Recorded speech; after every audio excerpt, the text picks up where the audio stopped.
Hi guys, so welcome to lecture 5 of economic crash course. I hope आपको lecture चार अभी तक जो 4 लेक्चर हुए हैं वो आप लोगों को पसंद आए होंगे। काफ़ी सारे डाउट्स आए थे और हमने संडे को डाउट क्लास भी ली थी। So students are actually enjoying this course. Again I want to introduce you to the 3 months free crash course for UPSC prelims by Prep IAS. So this course was basically started on 17th March and will end on 20th June because on 27th June you have your prelims, right? So अभी जिन्होंने form नहीं भरा है तो let me remind you 24th March is last date to fill the form. So जल्द जिसने नहीं भरा है वो जल्दी से भर दो। सिर्फ एक दिन बचा है आप लोगों के पास, कल का दिन बचा है, ठीक है। इसी के साथ साथ इस कोर्स को आप लोग अभी तक तो जान चुके होंगे। इसके अलावा मैं आप लोगों को बता दूं कि इस कोर्स में आपको प्रीलिम्स का पूरा सिलेबस कंप्लीट किया जाएगा, राइट। आपको कुछ और पढ़ने की बिल्कुल जरूरत नहीं है। इसी के साथ साथ जो फुल लेंथ मॉक टेस्ट होंगे वो जरूर अटेम्प्ट कर लेना, वो बहुत ज़्यादा इंपॉर्टेंट रहेंगे आप लोगों के लिए। उसमें प्रीवियस ईयर क्वेश्चंस के बेसिस पे ही questions, most of the questions format में रहेंगे, राइट। देखो प्रेप आईएएस की जो रियल स्ट्रेंथ है वो है उसकी फैकल्टीज। आप फैकल्टीज की जब प्रोफाइल देखोगे तो many faculties have even appeared for the interviews of UPSC and many have given mains multiple times, so they have actual knowledge like what type of question can be asked in UPSC exam. So I suggest you to better utilize these faculties. This is under the initiative of Prep IAS that you are getting connected with these top class faculties. So आप लोग faculties को बिल्कुल मत छोड़ो, जब तक concept समझ में ना आए उनको पकड़ के रखो, बार बार क्वेश्चन पूछ के उनको परेशान करो, ठीक है। बिल्कुल भी नहीं छोड़ना उन फैकल्टीज को बिल्कुल पकड़ के रखना है आप लोगों को, ठीक है। देन इसी के साथ साथ स्टैटिक पोर्शन के साथ साथ हमें पता है प्रीलिम्स में करंट अफेयर्स भी इंपॉर्टेंट होता है। तो इस कोर्स के अंदर करंट अफेयर्स भी आपका डेली की डेली यूट्यूब पे आ रहा है। आप जब देखोगे तो यूट्यूब चैनल पे तो करंट अफेयर्स डेली की डेली आ रहा है। इसी के साथ साथ आपको ईयरली करंट अफेयर्स भी प्रोवाइड कर दी जाएंगी। देन हर लेक्चर के बाद उस लेक्चर का स्टडी मटेरियल और नोट्स प्रेप आईएएस के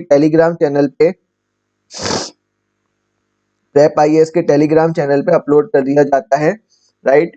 Then we have every Sunday we have a doubt clearing session and that session is really very interesting because in those sessions are basically live sessions, ठीक है। तो live sessions में आप directly comment में भी अगर question पूछोगे तो वो क्वेश्चन का भी आप लोगों को जवाब मिल जाता है। और इसी के साथ साथ जो आप क्लास के बाद गूगल फॉर्म में अपना डाउट डालते हो ना, वो भी उसका भी जवाब आप लोगों को मिल जाता है। इसी के साथ साथ इसमें इस कोर्स की यूनिक बात है कि इसमें सी सेट भी आपका इंक्लूड कर दिया गया है। सी सेट भी इंक्लूडेड है इसके अंदर आपका,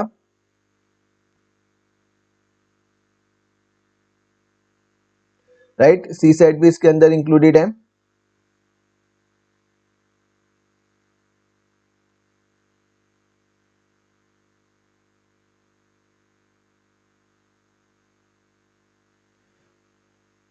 राइट, सी सेट भी इसके अंदर इंक्लूडेड है। सी सेट जो सी सेट ले रहे हैं वो काफ़ी एक्सपीरियंस फैकल्टी हैं एंड उनका एक लेक्चर भी हो गया है। तो आई होप आप लोगों ने उस लेक्चर को एंजॉय किया होगा। हिमांशु गजेंद्र सर हैं सी सेट के, इनको 5 इयर्स टीचिंग एक्सपीरियंस है। सो मैं अगेन आप लोगों को बोल रहा हूँ, फैकल्टीज को बिल्कुल मत छोड़ो, उनको पकड़ के रखो, राइट। सो यही फैकल्टीज आपको प्रीलिम्स क्लियर करवाएंगे। तो आज हम अपने लेक्चर 5 से स्टार्ट करते हैं। Lecture 5, which is about financial inclusion. देखो इस चैप्टर में ना basically what is important is definition,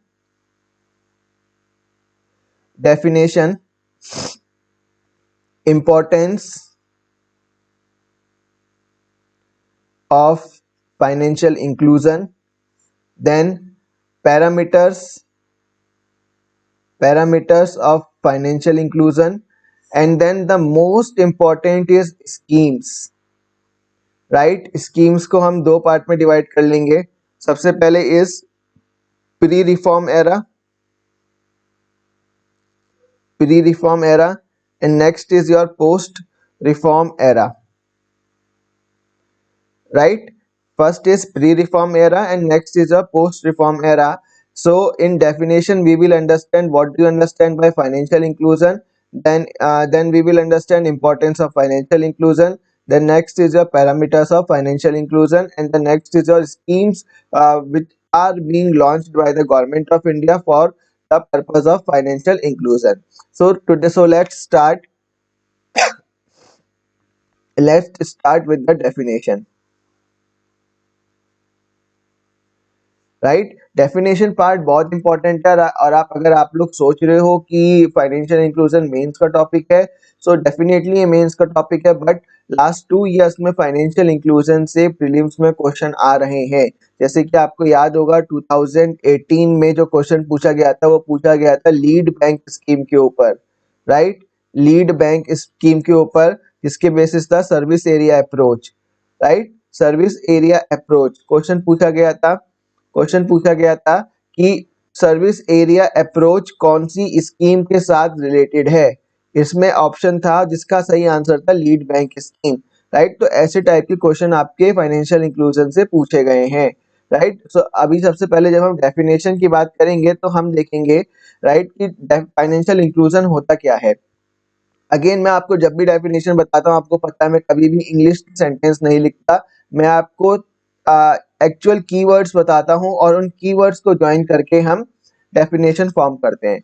तो सबसे पहले फाइनेंशियल इंक्लूजन की जब हम बात करेंगे, फाइनेंशियल इंक्लूजन की सबको बेसिक डेफिनेशन सबको पता होगी, right, like providing providing financial services, providing financial services.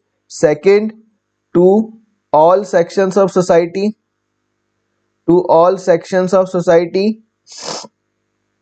especially vulnerable section.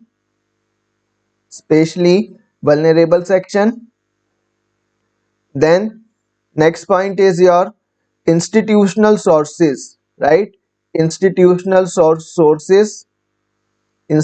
sources क्या होते हैं, like your banks, your mutual funds, etc. means they have proper written agreement approved by government agency, right. Then fourth is your, जब हम fourth की बात करेंगे, then fourth में आपका सबसे इंपॉर्टेंट पॉइंट आता है एट अफोर्डेबल रेट्स, राइट। सो जब हम इन चारों को ऐड ऑन करेंगे देन हमारी डेफिनेशन बनेगी फाइनेंशियल इंक्लूजन की। तो अब हमारी डेफिनेशन क्या बनी है फाइनेंशियल इंक्लूजन की, financial inclusion is the process of providing financial services to all the sections of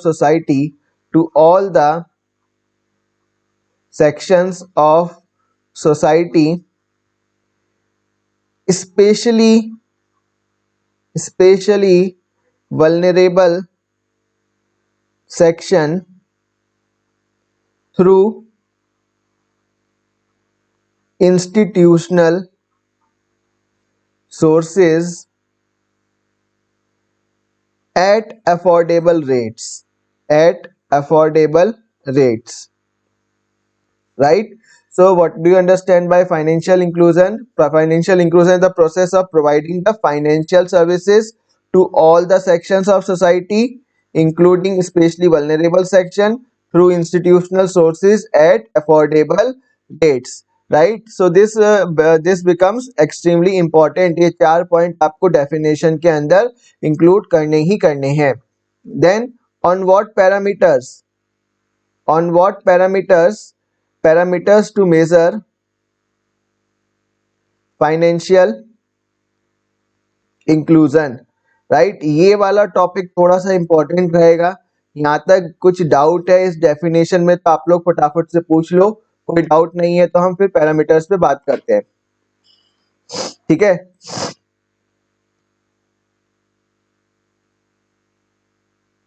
सबसे पहला पैरामीटर आता है percentage of population percentage of population having bank account,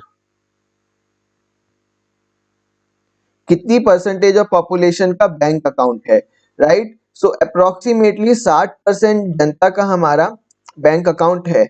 then second आएगा आपका, राइट, कि कितने percentage of house holds,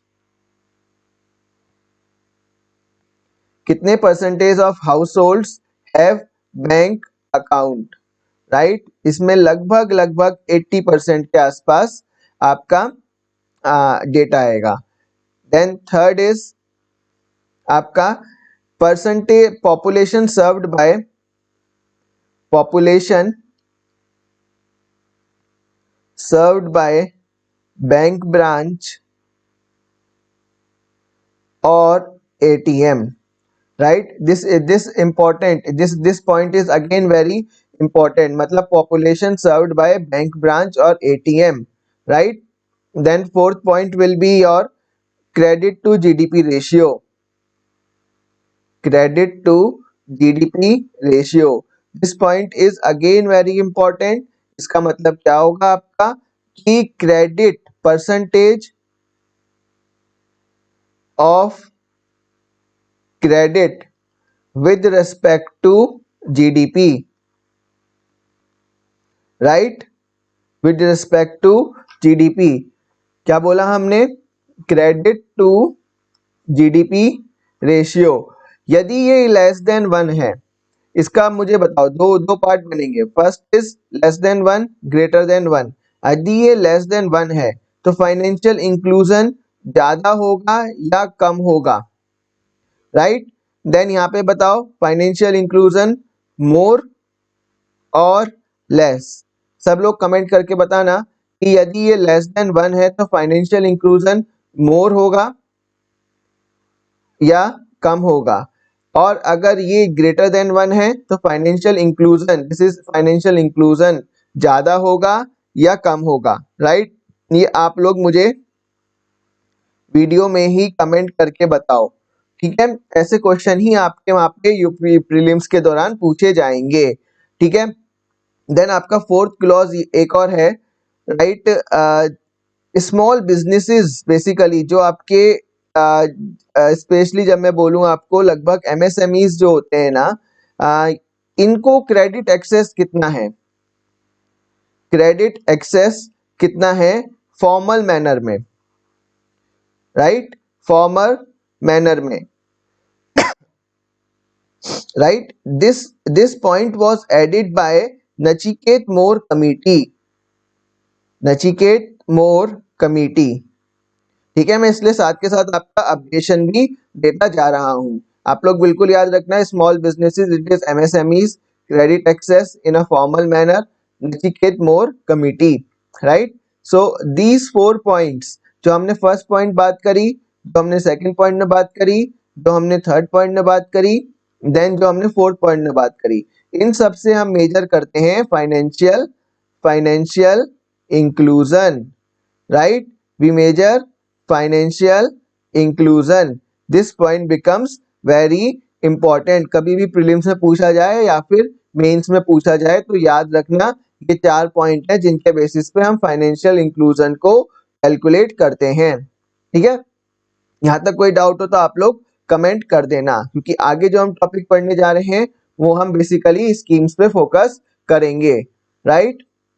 schemes for financial inclusion, financial inclusion में जितना मैं इस वीडियो में कवर कर रहा हूं ना, उतना मोर देन एनफ है, राइट। सबसे पहले हम बात करेंगे इन pre reform era, in pre reform era, that is, जो न्यू स्टूडेंट है उनको बता देता हूं, रिफॉर्म, प्री रिफॉर्म एरा मतलब होता है before LPG reforms, right. LPG is liberalisation, privatisation and globalisation, ठीक है।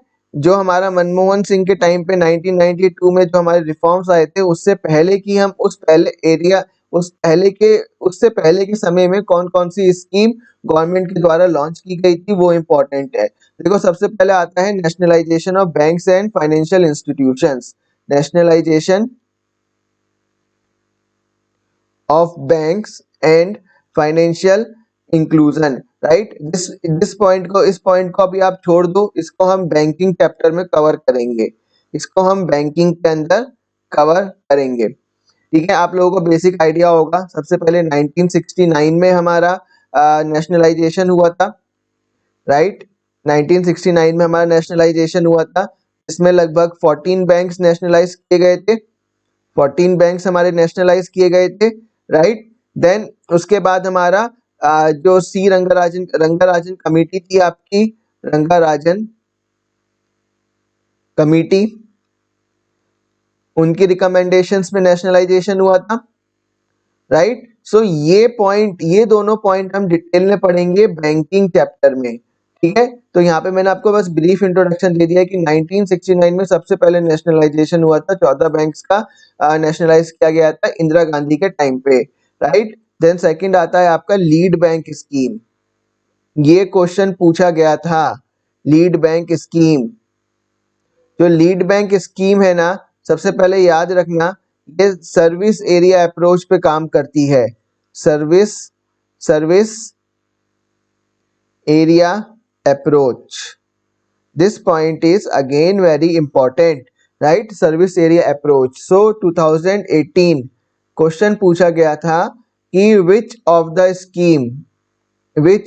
The scheme works on service area approach, right? This question was asked in UPSC 2018। ठीक है, तो उसमें जो बहुत सारे ऑप्शन दिए गए थे, पर जो उसका सही आंसर था वो था आपका लीड बैंक स्कीम, राइट। ये क्वेश्चन आपका यूपीएससी 2018 प्रीलिम्स में पूछा गया था, सॉरी 2019 में पूछा गया था। ये सवाल 2019 में पूछा गया था आपसे प्रीलिम्स में। ठीक है, तो अब ये होता क्या है आपका, बेसिकली जो लीड बैंक होता है ना,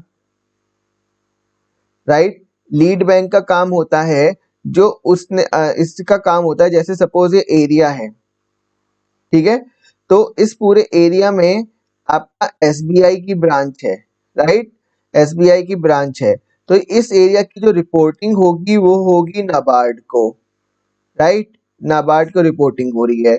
सो this becomes your lead bank here. ठीक है, so this is your service area approach. ठीक है, now important is lead bank can be both government as well as private bank. ये पॉइंट बहुत से बच्चों को नहीं पता होता, lead bank can be government as well as private bank, so here it will be the SBI which will become the lead bank, क्योंकि ये पूरा इस सर्विस एरिया अप्रोच को मैनेज कर रही है। ठीक है, this is known as service area approach. Most important आप लोग याद रखना कि lead bank can be government bank as well as your private bank. ठीक है, देन आपका सेकंड आता है आपका service area approach. Service area approach में बेसिकली क्या था, सर्विस एरिया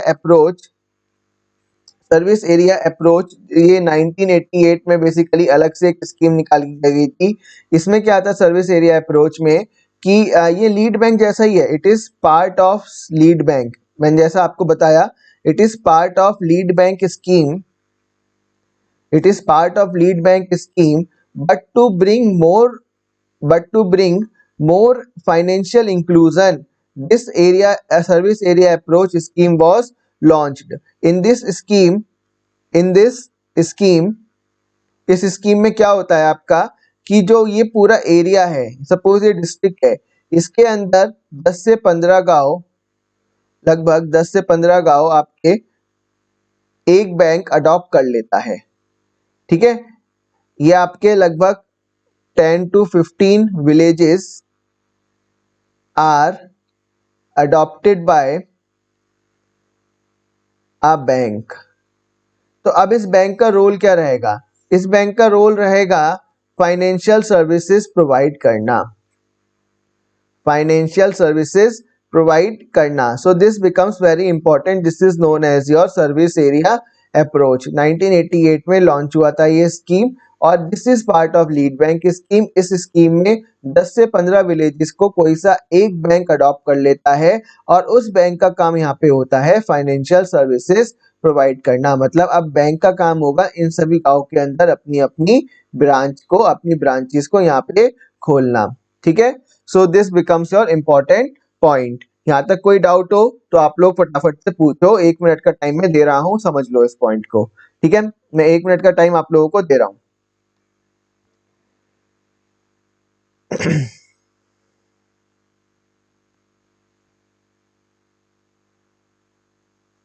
देन अभी हम बात करेंगे इसमें priority sector lending. Priority sector lending, most of the students को ये सब चीजें पता होंगी, बट आप लोग रिवाइज कर लो। एंड आपको मैं ये सब कंसेप्ट बता रहा हूँ जो आप लोगों की किताबों में नहीं लिखे हुए, पर प्रीलिम्स के एग्जाम्स में ये पूछे गए हैं और पूछे जाएंगे। ठीक है, ये स्कीम भी बहुत इंपॉर्टेंट स्कीम है, ये स्कीम बहुत इंपॉर्टेंट स्कीम है, इसको ध्यान से सुन लेना। प्रायोरिटी सेक्टर लैंडिंग में क्या होता है, वैसे तो हम इसको बैंकिंग चैप्टर में पढ़ेंगे, बट स्टिल मैं आप लोगों को बता देता हूँ। प्रायोरिटी सेक्टर लैंडिंग में होते हैं कि कुछ सेक्टर्स होते हैं जैसे कि आपके MSMEs, education, health, housing and etcetera. Right, ये कुछ सेक्टर्स होते हैं जिनको आरबीआई ने रूल बना रखा है कि बैंक्स को, जो बैंक इंडियंस हैं, जो बैंक इंडियंस हैं या फिर एंड फॉरेन बैंक्स जिनकी भारत के अंदर those foreign banks who have more than 20 branches in India,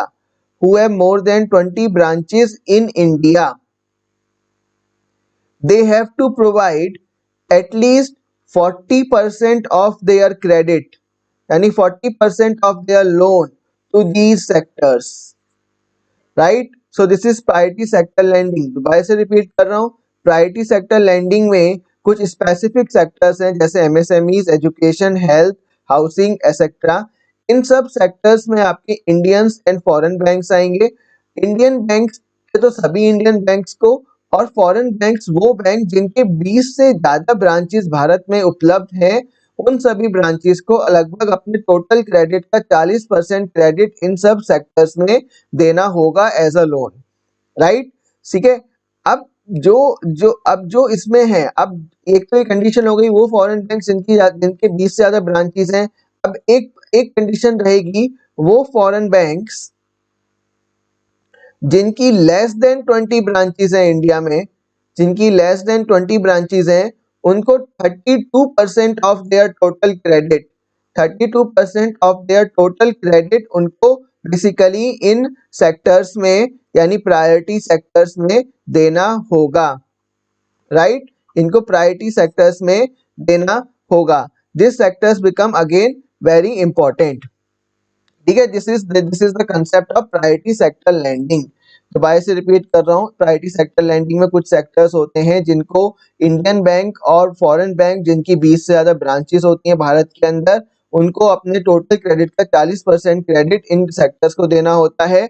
और फॉरेन बैंक्स को जिनकी 20 से कम ब्रांचेस हैं भारत के अंदर, उन्हें टोटल क्रेडिट का 32% क्रेडिट अपने इन प्रायोरिटी सेक्टर्स को देना होता है। This is your priority sector lending. This again was launched to promote financial inclusion. ठीक है, इसको फाइनेंशियल इंक्लूजन की तरह प्रमोट किया जाता है। देन इसके अलावा और कौन कौन सी ब्रांच आई है आपकी, जैसे आरआरबीज खुले, आरआरबीज खुले आपके 1975 में। What are RRBs? This is regional rural banks. Right, इनको डिटेल में अगेन बैंकिंग चैप्टर में कवर करेंगे। ठीक है, देन उसके बाद आपका आता है नबार्ड। नबार्ड नबार्ड खुला, ये 1982 में खिला। इसका काम क्या है, basically agriculture sector and other related sectors of rural economy, ठीक है, उनको फाइनेंशियल, उनको क्रेडिट प्रोवाइड करवाना, क्रेडिट प्रोवाइड कराना। ये याद रखना, नाबार्ड कभी भी डायरेक्ट फाइनेंसिंग नहीं करता है, डायरेक्ट फाइनेंसिंग नहीं करता है, कभी भी डायरेक्टली कस्टमर्स को नहीं देगा। ये हमेशा रीफाइनेंसिंग करता है, ये हमेशा रीफाइनेंसिंग करता है, मतलब ये बैंक्स को पैसा देता है और बैंक्स उसका, उस जो नाबार्ड के द्वारा पैसा दिया गया है उसको एग्रीकल्चर एंड रिलेटेड सेक्टर को पैसा देता है, ठीक है। This concept becomes important, right. Then comes your sixth. Sixth क्या है आप लोगों का? सिक्स्थ है सिडबी। सिडबी जैसा आपको पता होगा 1990 में लॉन्च किया गया था, ठीक है। इसकी फुल फॉर्म क्या है? It is small industry development bank of India, ठीक है। ये 1990 में फॉर्म हुआ था। इसका काम है स्मॉल इंडस्ट्री को फॉर्मल मैनर में क्रेडिट प्रोवाइड करना। अच्छा, मैं आप लोगों को एक क्वेश्चन दे रहा हूं, कमेंट करके बताओ। रिसेंटली कौन सा फॉरेन बैंक जो कि ईरान का बैंक है इंडिया में ओपन हुआ है? राइट, कौन सा फॉरेन बैंक जो कि ईरान का बैंक है इंडिया में ओपन हुआ है और कहां पे, एंड वेयर? ठीक है, कमेंट करके बताओ आप लोग जल्दी से इसका, ठीक है। Right, this points are again very important. Then हमारे पास जो नेक्स्ट पॉइंट आएगा या नेक्स्ट टॉपिक आएगा, that will be your post reform era. Post reform era, ठीक है। Then this post reform era concept also again becomes very important. Post reform era की जब हम बात करेंगे ना, सो पोस्ट रिफॉर्म एरिया में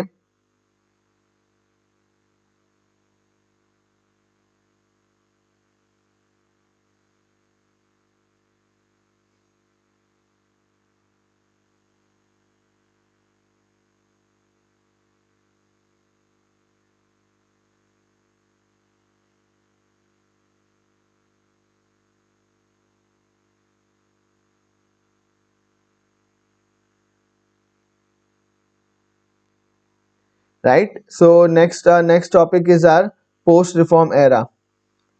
पोस्ट रिफॉर्म एरा में जब हम बात करेंगे ना, सबसे इंपॉर्टेंट स्कीम रहेगी आपकी, इसमें हम कैटेगरी में डिवाइड करेंगे। हमारा सबसे पहला कैटेगरी आएगा इसमें फॉर बैंक अकाउंट, मतलब बैंक अकाउंट बढ़ाने के लिए क्या क्या स्कीम्स लाई गई। ये पॉइंट बहुत इंपॉर्टेंट है और आपको ये किसी भी किताब में लिखे हुए नहीं मिलेंगे।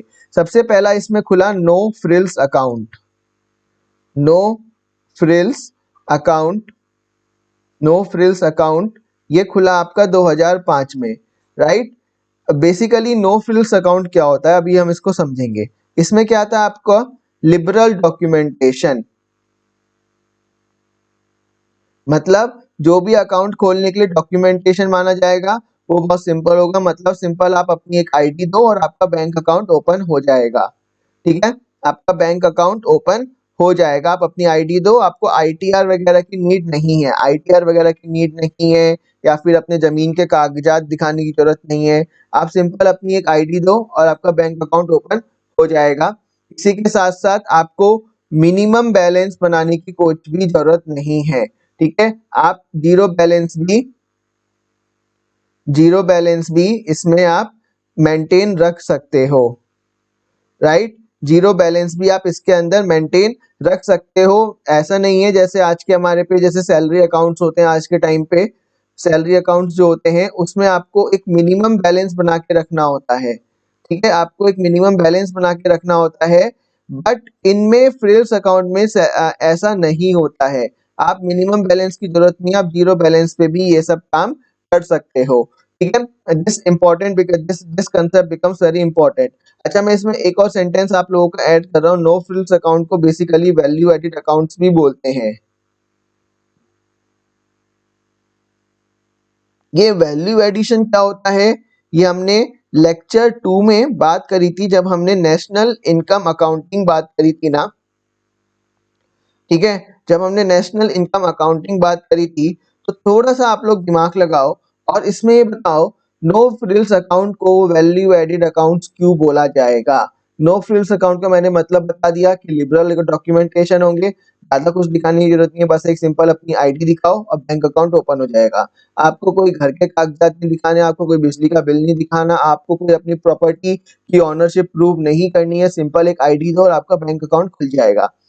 देन इसमें कुछ भी मिनिमम बैलेंस बनाने की जरूरत नहीं है, इनफैक्ट आप जीरो बैलेंस से भी अपना बैंक अकाउंट चला सकते हो, मिनिमम बैलेंस पे भी आपका बैंक अकाउंट चलेगा। इसको बोलते हैं आपका नो फ्रिल्स अकाउंट, ठीक है। This point becomes very important, this is value added accounts भी बोलते हैं। नाउ अब आप लोग बताओगे कि इसको वैल्यू एडेड अकाउंट्स क्यों बोला जाता है, राइट। इसको वैल्यू एडिड अकाउंट्स क्यों बोला जाता है, कमेंट में लिख के बताओ।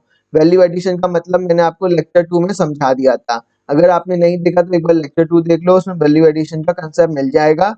और जिनको वैल्यू एडिशन का कंसेप्ट पता है तो आप लोग बताओ कि नो फ्रिल्स अकाउंट को वैल्यू एडिशन अकाउंट क्यों बोलते हैं। This point is again very important, जो सही बताएगा उसको मेरी तरफ से चाय मिलेगी, ठीक है। Then next is your then next आता है आपका अच्छा, इसमें ना कुछ और इन्फॉर्मेशन भी ऐड कर लो आप लोग। जैसे आपका जो नो फ्रिल्स अकाउंट होते थे ना, ये एक्चुअली पूछे नहीं गया है अभी तक, बट पूछा जा सकता है। तो जो नो फ्रिल्स अकाउंट होता है ना आपका, इसको बेसिकली इसका नाम 2012 में चेंज करके रख दिया गया था बीएसबीडी, राइट। बीएसबीडी, बीएसबीडी क्या है आपका, basic savings, basic savings bank deposit, क्या बोलते हैं इसे, बीएसबीडी को 2012 में नो फ्रिल्स अकाउंट का नाम चेंज करके बीएसबीडी रख दिया गया था, ठीक है। Deposit account, right. इसको शॉर्ट फॉर्म में बोला जाता है बीएसबीडी। अगेन इसमें आपका zero account, zero balance and आप बोलोगे इसमें लिबरल केवाईसी, मतलब केवाईसी का कंसेप्ट यहाँ पे यूज कर दिया था। केवाईसी क्या है आपका, know your customer, know your customer. जैसा जब आप आज के टाइम पे पेटीएम वगैरह यूज करते हो, जब आप आज के टाइम पे पेटीएम वगैरह यूज करते हो तो आपको केवाईसी कराना होता है ना, तो ऐसी ये वाला केवाईसी कंसेप्ट 2012 में basic savings bank deposit account के लिए भी इंट्रोड्यूस कर दिया गया था, ठीक है। इसको बेसिकली नो फ्रिल्स अकाउंट का ही टाइप है, बस 2012 में इसका नाम चेंज कर दिया गया था। ये again prelims point of view से बहुत ज्यादा इंपॉर्टेंट हो जाता है, ठीक है। इसमें कुछ हमारी रिस्ट्रिक्शंस भी लगी हुई थी इस अकाउंट में, ये भी आपको पता होना चाहिए। रिस्ट्रिक्शंस क्या थी आपकी, सबसे पहले रिस्ट्रिक्शन थी unlimited, unlimited deposits but only 4 monthly withdrawals, ठीक है। ये कंडीशन थी। अगर प्रीलिम्स में आपका सेंटेंस पूछा गया कि ये BSBD basic savings bank deposit account में कोई रिस्ट्रिक्शंस नहीं थी तो ये सेंटेंस गलत होगा। देखो क्वेश्चन यहीं से ऐसे ऐसे बनेंगे आपके कि consider the following statement about basic savings bank deposit account, इनमें से कौन कौन सी स्टेटमेंट सही है, ठीक है। तो आपको यहीं से क्वेश्चन मिलेंगे, सारे के सारे इस टाइप से ही आपको क्वेश्चन मिलेंगे, राइट। देन इसमें आपका बेसिकली आएगा फ्री डेबिट कार्ड दिया जाता था, free debit card given but additional value added services आपको चार्जेबल होती थी, चार्जेबल होती हैं।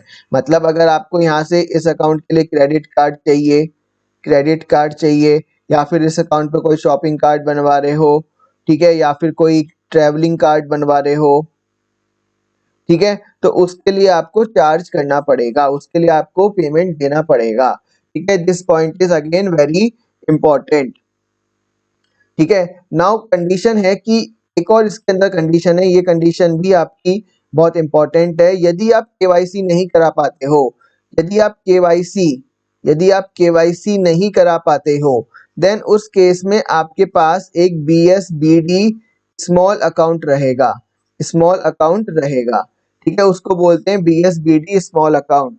सो again this point become important for your sentence permission. Now what is BSBD small account? Maximum account balance, maximum account balance can be 50,000, right? Then maximum deposits, maximum deposits can be rupees 1 lakh per annum, right? Then withdrawal, maximum withdrawal जो आप कर सकते हो that can be rupees 10,000 per month. Then foreign remittances are not permitted in this. Foreign remittances not permitted, right? So ये याद रखना। Again मैं आप लोगों को बता रहा हूँ केवाईसी अगर नहीं करा पाते हो आप यहाँ पे, अगर जो आपका ये BSBD basic savings bank deposit account है, यदि उसमें आप केवाईसी नहीं करा पाते हो तो उसके लिए भी प्रावधान रखा गया है। उस केस में आपके लिए एक BSBD स्मॉल अकाउंट खुलेगा। इसकी कंडीशंस ये रहेंगी आपकी, ये कंडीशंस याद रखना इंपॉर्टेंट है again for prelims point of view, right? That is maximum account balance can be rupees 50,000, maximum deposits can be rupees 1 lakh per annum, withdrawal can be rupees 10,000 per month, foreign remittances not permitted। remittances का concept मैं already पहले वाले lecture में और in fact जो doubt session हुआ था उसमें भी हमने डिस्कस कर लिया था। इसके अलावा हम remittances का concept आपका जब फॉरेन एक्सचेंज पढ़ेंगे ना, जब हम फॉरेन एक्सचेंज पढ़ेंगे उसमें भी बताऊंगा मैं आप लोगों को। रेमिटेंसेस बेसिकली एक इंडियन जो ओमान में पैसा कमा रहा है, उसका जो घर है, जो उसका होम है वो आपका त्रिवेंद्रम में है, त्रिवेंद्रम में है। तो जब वो ओमान से त्रिवेंद्रम वेस्टर्न यूनियन से पैसा भेजता है, वेस्टर्न यूनियन या कोई और कंपनी से, देन उसको बेसिकली जो 10,000 रुपये उसने भेजे वो ये 10,000 पैसे बनते हैं आपके फॉरेन रेमिटेंस, ठीक है, ये बनेगा आपका foreign remittance. This concept is again very important. This is BSBD small account. Conditions है इसकी, maximum account balance can be rupees 50,000, maximum deposits can be rupees 1 lakh per annum, withdrawal can be rupees 10,000 per month, foreign remittances are not permitted in these accounts, ठीक है। तो मतलब कहने का ऐसा है कि अगर केवाईसी नहीं हो रहा है आपका तो इसका मतलब ये नहीं है कि आपका बैंक अकाउंट नहीं खुलेगा, आपका बैंक अकाउंट खुल जाएगा, बट उस बैंक अकाउंट को हम बोलेंगे BSBD small account, right? That will be known as BSBD small account. और इसमें कुछ कंडीशंस रहेंगी जो प्रीलिम्स के लिए इंपॉर्टेंट है। ये कंडीशंस आप लोग मत भूलना, ये कंडीशंस बहुत ज्यादा इंपॉर्टेंट है, ठीक है। This conditions are very important, ठीक है। देन इसके अलावा जो हमारा नेक्स्ट प्रावधान रखा गया वो लिखा गया लाइसेंसेस टू न्यू बैंक्स, ठीक है, लाइसेंसेस टू न्यू बैंक्स, जिसको हम डिफरेंशियल बैंक्स भी बोलते हैं, राइट? डिफरेंशियल बैंक्स भी बोलते हैं, जैसे कि आपका पेमेंट बैंक्स, ठीक है। पेमेंट बैंक्स मतलब आपका पेटीएम बैंक और Airtel bank, Airtel payment bank, ठीक है। ये सारे आपके हो गए पेमेंट्स बैंक, राइट? देन इसमें नेक्स्ट आ जाएगा स्मॉल फाइनेंस बैंक्स, ठीक है, small finance banks. Again these banks are open with the purpose of financial inclusion, right? Then what are these payment banks and small finance bank? आप लोग wait करो, again ये banking chapter में आपका मैं cover करूंगा, ठीक है, ठीक है। यहाँ तो हम बेसिकली स्कीम्स पे फोकस कर रहे हैं, इन स्कीम से क्वेश्चन आता है फाइनेंशियल इंक्लूजन में से, तो आप लोग ये मत समझना कि ये इंपॉर्टेंट नहीं है। इसमें से मैंने आपको बताया कि 2019 में आपका लीड बैंक स्कीम पे आपका क्वेश्चन आया हुआ है, ठीक है। इसलिए ताकि मैं ये सब चीजें बता सकूं, इसलिए मैं PPT का इस्तेमाल नहीं करता हूँ इकोनॉमिक्स के चैप्टर्स में, ठीक है। This question is very important.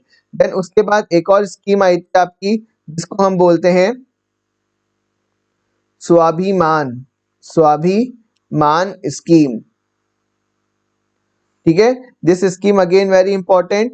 Basically इसमें क्या आता है आपका कि जो विलेजेस हैं उनको बैंकिंग फैसिलिटी प्रोवाइड करना, ठीक है। इसमें हम विलेजेस को हमने फोकस किया था, उन सभी विलेजेस की जिनकी जनसंख्या 2000 या 2000 और मोर थी, ठीक है।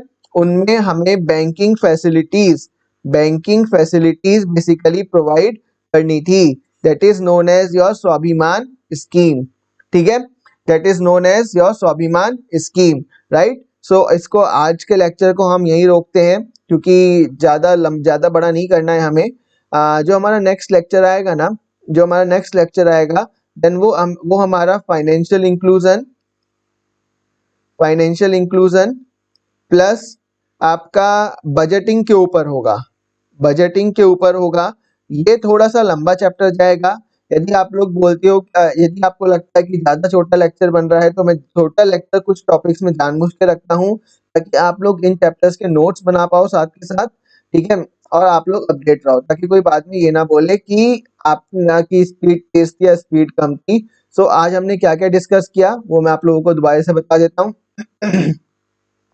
एक बार फटाफट से रिवाइज कर लेते हैं उसको। सबसे पहले हमने देखा कि आज हमारा लेक्चर 5 है जिसमें हमारा मेन काम है फाइनेंशियल इंक्लूजन का, understanding the meaning of financial inclusion.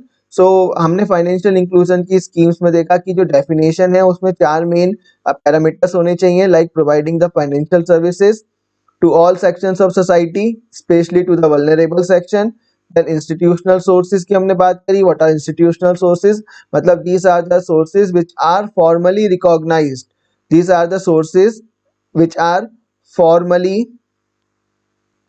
recognized by government of India, ठीक है, like banks, micro financial institutions etcetera, ठीक है। And fourth is it should be at affordable rates, right, it should be at affordable rates. So जब इन चारों parameters को हम combine करके एक डेफिनेशन बनाएंगे that will be the definition of financial inclusion, like process of providing the financial services to all the sections of society specially the vulnerable sections through institutional sources at affordable rates. आपको definition जहां से जो पढ़नी है पढ़ो, but ये 4 parameters जरूर आप लोग लिख देना अपनी डेफिनेशन में। देन हमने देखा कि what are the parameters to measure the financial inclusion. सबसे पहला पैरामीटर हमने देखा percentage of population which are having the bank account. तो लगभग जो रिसेंट डेटा है उसमें लगभग कुछ 63% के आसपास जनसंख्या के पास आपका बैंक अकाउंट है। ठीक है, तो हम लगभग 63% ना लिख के हमने उसको 60% लिख दिया। आप इसको 65% भी लिख सकते हो। हमें बेसिकली अप्रॉक्स डेटा लिखना है तो आसपास का डेटा लिख दो आप। Then comes the percentage of households having bank account, ये लगभग 80% के आसपास है। Then population served by bank branch और एटीएम, मतलब एक बैंक ब्रांच के द्वारा कितनी परसेंटेज ऑफ पॉपुलेशन या कितना परसेंटेज ऑफ एरिया कवर हो रहा है। देन हमने देखा credit to GDP ratio, like percentage of credit with respect to GDP. यहाँ पे मैंने आप लोगों को एक क्वेश्चन दिया है कि जब हम क्रेडिट टू जीडीपी की बात करेंगे तो यदि ये लेस देन 1 है तो फाइनेंशियल इंक्लूजन ज्यादा होगा या कम होगा, और यदि ये मोर देन 1 है तो फाइनेंशियल इंक्लूजन ज्यादा होगा या कम होगा, ठीक है। देन फोर्थ आता है आपका small businesses MSMEs credit access formal manner में, मतलब स्मॉल बिजनेसेस लाइक एमएसएमईज को फॉर्मल मैनर में कितना क्रेडिट एक्सेस है, ठीक है। ये parameter basically Nachiket Mor committee की रिकमेंडेशन के बाद ऐड किया गया है, ठीक है।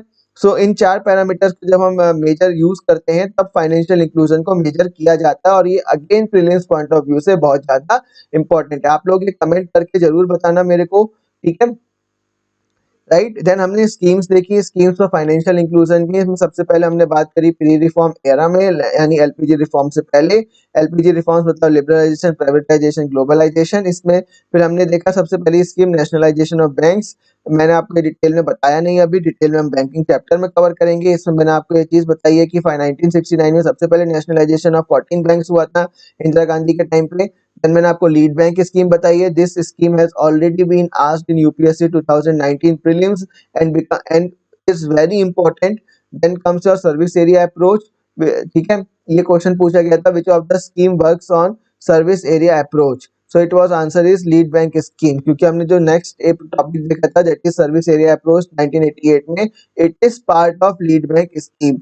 लीड बैंक स्कीम में क्या होता है, एक बैंक होता है, ठीक है, जो उस पूरे एरिया को लीड करता है, उस पूरे एरिया में उसकी जिम्मेदारी होती है फाइनेंशियल इंक्लूजन को इंक्रीज करना, ठीक है।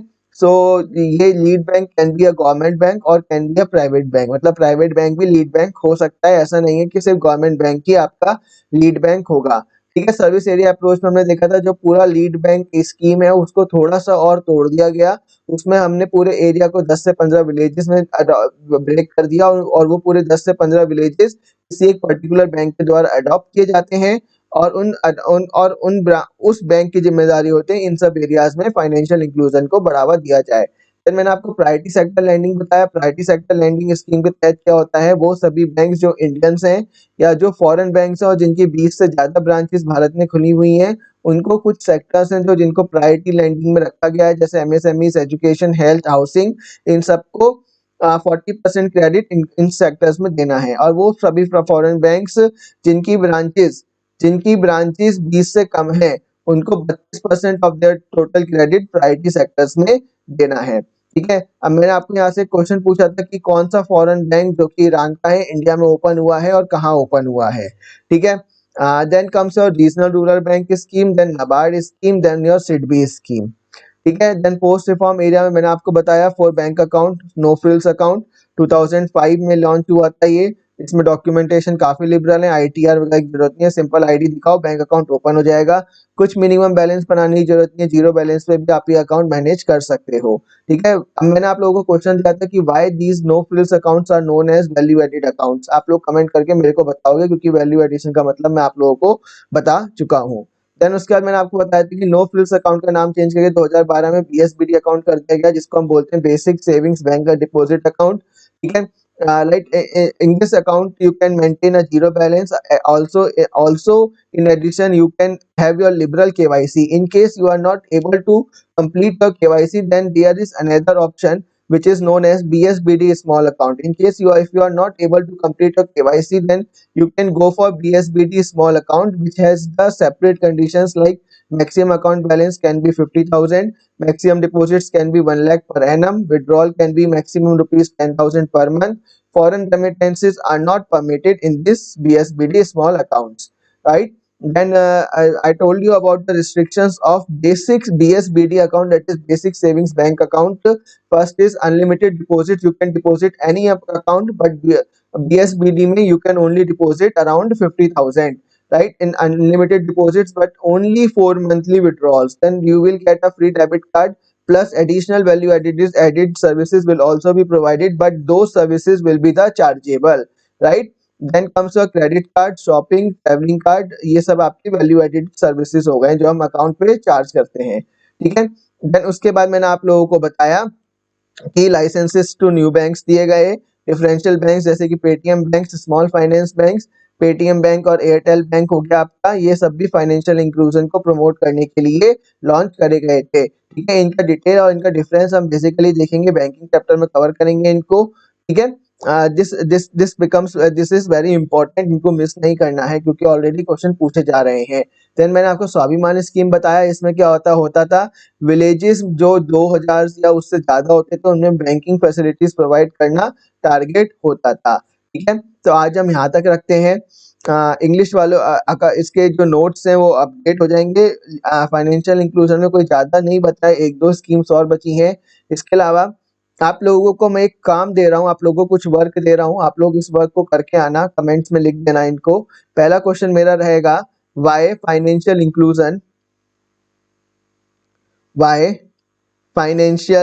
Inclusion is important and what are the problems in promoting financial inclusion, राइट। अगर अब आप लोग किसी को भी दिमाग में आ रहा है कि ये तो प्रीलिम्स का क्रैश कोर्स है, देन वाई मेंस का क्वेश्चन, देन याद रखना मेंस में भी प्रीलिम्स में मेंस के क्वेश्चन में से ही प्रीलिम्स के क्वेश्चन बन के आते हैं, इसलिए ये क्वेश्चन जब आप लिखोगे थोड़ा सा ध्यान में रखना। I want you guys to relate it with capital formation. Capital formation पे पक्का क्वेश्चन आने वाला है आप लोगों का बहुत जल्दी। ठीक है, तो इस क्वेश्चन में फाइनेंशियल इंक्लूजन से कैपिटल फॉर्मेशन को रिलेट कर देना। ठीक है, ये क्वेश्चन को अच्छे से लिखना, इसमें से ही प्रीलिम्स का क्वेश्चन आपका बनेगा। ठीक है, कोई भी डाउट हो आप लोग गूगल फॉर्म भर सकते हो। जिसने चैनल को सब्सक्राइब नहीं करा हो चैनल को सब्सक्राइब जरूर कर दो, क्योंकि ये आप लोगों के लिए ही एक इनिशिएटिव है, ज्यादा से ज्यादा लोगों के पास पहुंचना चाहिए। और again I am repeating, economics के नोट्स मैंने जो आप लोगों को दिए हैं उन नोट्स को अच्छे से पढ़ो, उन नोट्स को अच्छे से समझो, एक एक कंसेप्ट को समझो, इतना कर लो। I am damn sure, I am 100% sure उसके बाद प्रीलिम्स में क्वेश्चन नहीं आएगा। आप इतना समझ लो कि आप 100 आउट ऑफ 100% में क्वेश्चंस इकोनॉमिक्स में करके आओगे। ठीक है, थैंक यू। आप सभी लोगों को वीडियोस पसंद आ रही हैं, लाइक करो, शेयर करो, सब्सक्राइब करो। Thank you.